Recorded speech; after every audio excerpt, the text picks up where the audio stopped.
Hello दोस्तों, नमस्ते, प्रणाम। मैं हूं सुनीता सिंह। स्वागत करती हूं आप सभी का। मैं आज भोले बाबा का प्यारा सा भजन लाई हूं, तो जैसा लगे आप लोग कमेंट बॉक्स में ज़रूर बताइएगा। देव घर में धक्का धुक्की में लक रास्ता जाम, तही देव घर में बलमा मोर हेराई ले बाबा। यही देव घर में बलमा मोर हेराई ले बाबा। गौआ जवार हसी मुहमा ससुर के का दिखाई, खाता में क्रिया तोहार भोले बाबा। जे मिली है बलमुआ त जलवा चढ़ाई। भोले बाबा का दोहाई गैला बलमा मोर भेटाई, तरौरी कृपा से बलमा मोर भेटाई ले बाबा। तरौरी कृपा से बलमा मोर भेटाई ले बाबा। यही शुरुआत था, आगे लाइन में सुनिए। सृष्टि के स्वामी अंतर्यामी, सृष्टि के स्वामी अंतर्यामी। जय भोले दानी तोहार गजबे कहानी, जय भोले दानी तोहार गजबे कहानी।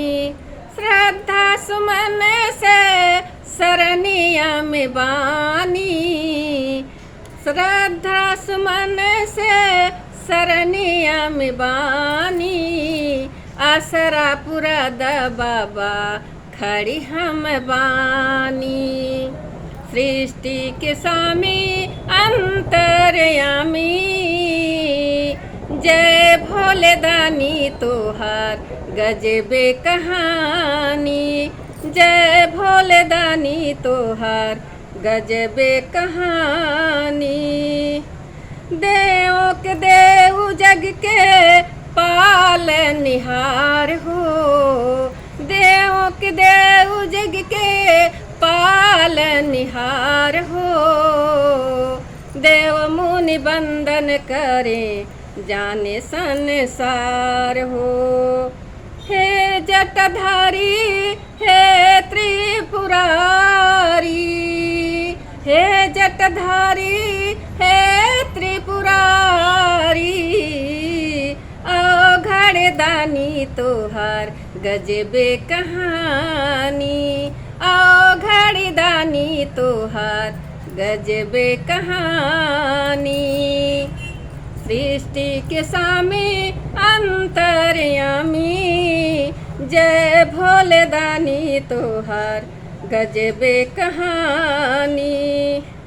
रौर महिमा के करी का बखान हो, हरि अभिनाशी जाने वेदवा पुराण हो।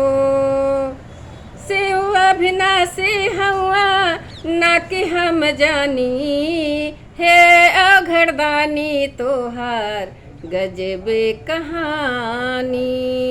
सृष्टि के स्वामी अंतर्यामी, जय भोले दानी तोहार गजबे कहानी, जय भोले दानी तोहार गजबे कहानी।